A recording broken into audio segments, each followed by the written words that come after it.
JBNN will keep you informed. I'm Michelle Jones. Before we get into the news, please remember to like, subscribe, leave a comment, and share the news with someone today.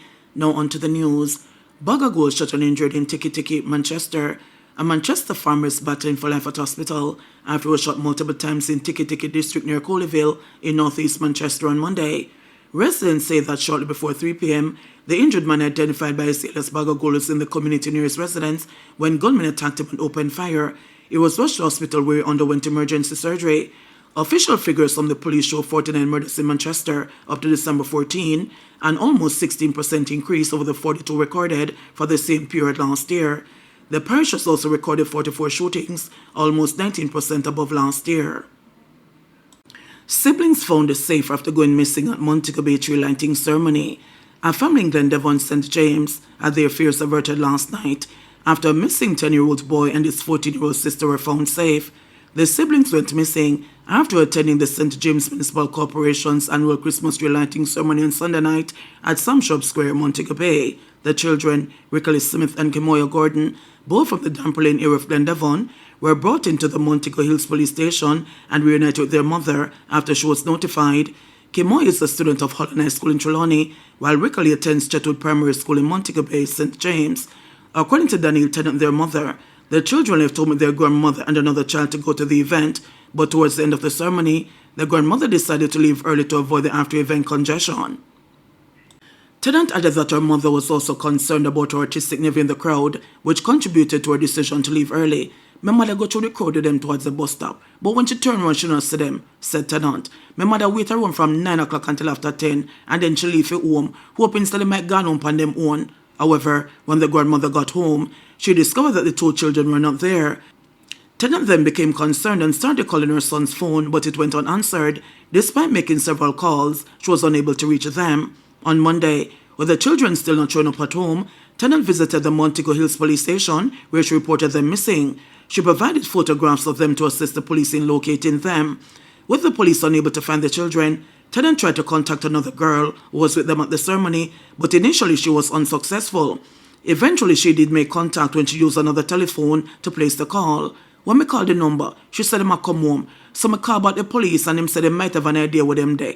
I'm hoping that them find them, a worried Tennant said last night, before news eventually came that they were located. Superintendent Iran Samuels, the police commander for St. James, said, "Both children are with us and are to be medically examined." Woman among two killed in separate crashes in Mandeville over the weekend. A woman is among two people who tragically lost their lives in separate road crashes in Manchester this past weekend.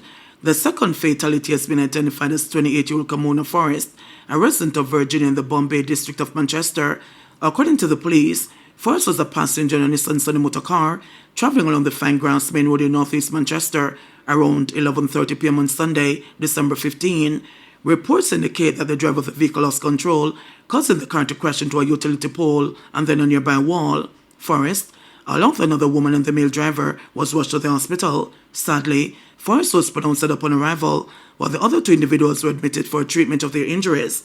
The first fatality occurred on Friday night when a motorcyclist, identified as Matthew Wilkie, was involved in a deadly collision on Caledonia Road near North Race Course Road in Manchester. Police reports indicate that Wilkie was driving his motorcycle on the one-way street when he collided with a motor car. He sustained severe injuries from the crash and was rushed to the Mandeville Regional Hospital, where he was pronounced dead shortly after arrival. Four alleged gunmen in Spalding standoff charge. Four alleged gunmen who surrendered to police following a tense 3-hour-long standoff in Spalding, Clarendon on December 8 have been charged. Charger Andre Shimiu, 26, otherwise called 3D or Brownman, a resident of Duke Street, Tollgate, Clarendon. Tony Kelly, 28, otherwise called Scooby or Poochie, a resident of Main Street, Tollgate, Clarendon. Romain Dockery, 28, otherwise called Fungo, a resident of Main Street, Tollgate, Clarendon, and Chevron Carnegie, 29, a resident of Dykesdale, Sanguinetti, Clarendon. Police said they were charged last Thursday with possession of a prohibited weapon, unauthorized possession of ammunition, shooting with intent, wounding with intent, and using a prohibited weapon to commit a felony. Police said their court matters to be transferred from Manchester to Kingston this week. A senior police source said two of the gunmen, who went live on social media platform TikTok pleading with police as they surrendered, sustained gunshot wounds to their hands. Police said 4 guns, including an AK-47, were seized following the incident. For a charge in connection with fraud scheme targeting Sagicor Group, the Major Organized Crime and Anti-Corruption Agency MOCA has charged 4 people who were arrested in Monday's operations across Kingston and St. Andrew in connection with an organized fraud scheme targeting Sagicor Group Jamaica Limited. They are Michael Fenton of Trevanian Road, Kingston, Orlando Breckenridge of Rock Hall, St. Andrew, Seabert Waterford Hills Road, Kingston, and Michael Dowse of Studio One Boulevard. They are charged with conspiracy to defraud, possession of criminal property, receiving stolen property, and engaging in a transaction involving criminal property. Fenton is also charged with possession and dealing in ganja. On Monday, MOCA agents and other law enforcers staged simultaneous operations across 4 locations in Kingston and St. Andrew in connection with an ongoing investigation into allegations of forgery and fraudulent payments involving contractors and employees of Sagicor. Director of Communications at MOCA, Major Basil Jarrett, said the scheme is alleged to have taken place between 2016 and 2019. He said it unraveled in April 2019 when interim payment certificates, IPCs, and accompanying invoices were allegedly submitted to Sagicor Property Services by Fenton, the owner of M. Fenton Construction Limited, for payment. Jarrett said during processing it was discovered that the documents, including the signatures of authorized signing officers, had been forged. MOCA's investigation into the matter later revealed an organized scheme involving contractors and employees of Sagicor Group to defraud the company by submitting multiple IPCs and invoices for work purportedly completed at properties owned or managed by Sagicor Property Services. Payments were subsequently made based on the fraudulent documents. All 4 men are to appear in the Kingston and the St. Andrew Parish Court on December 20.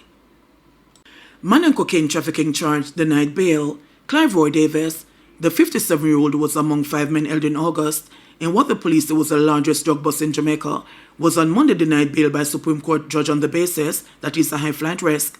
Justice St. Pusey, who presided over the bail application hearing, based his decision on indications from the Crown that Davis was recently deported and the state concerns over a spotty immigration record. According to prosecutors, Davis admitted to the police under caution that he had been deported to Jamaica 6 months before. Prosecutors further indicated that there was no record of the accused returning to the island via any legal port of entry after he left Jamaica in 2016. Justice Pusey, in denying him bail, said the conclusion was that Davis, having used informal immigration means before, could do so again. Davis was therefore remanded until a plea and case management hearing set for January 14 next year. Davis, Junior Aldane, Colin Ricketts, George Sterling, and 42-year-old Clinton Peart, all of Kingston addresses, were officially charged on Friday, August 16 with possession of cocaine, dealing in cocaine, trafficking cocaine, and conspiracy. Outside of Davis, 2 of the other 4 accused men were granted bail in a previous bail application, while the other 2 were denied bail. The arrest came after a raid executed at 2 Riverside Drive, Kingston 19, on Tuesday, August 6, 2024, by members of the Firearms and the Narcotics Division within the Counter-Terrorism and Organized Crime Branch, which resulted in the seizure of the cocaine. During the operation, a Toyota Hiace motor vehicle and a 2-story concrete dwelling were searched. The police said during the search they discovered several knitted bags containing packages with a white powdery substance. The drugs weighed 2,526 kilograms and had an estimated street value of just over $75 million. St. Elizabeth police concerned about number of fatal crashes. The St. Elizabeth police are expressing concern over the number of lives lost in motor vehicle collisions since the start of the year. Commanding Officer Superintendent Coolidge Minto says there were only 2 fewer deaths this year when compared with the similar period last year.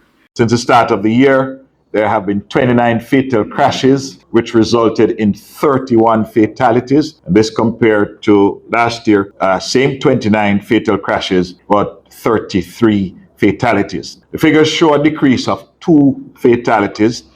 Again, too many persons are dying on our roads. We will continue the enforcement, certainly on our major corridors and some of our off-roads. There are some corridors that we pay attention to. We've had more than 1 fatality. The Fonthill Main Road, the Lacovia Holland Bamboo Stretch, and even in the Santa Cruz we have had fatalities.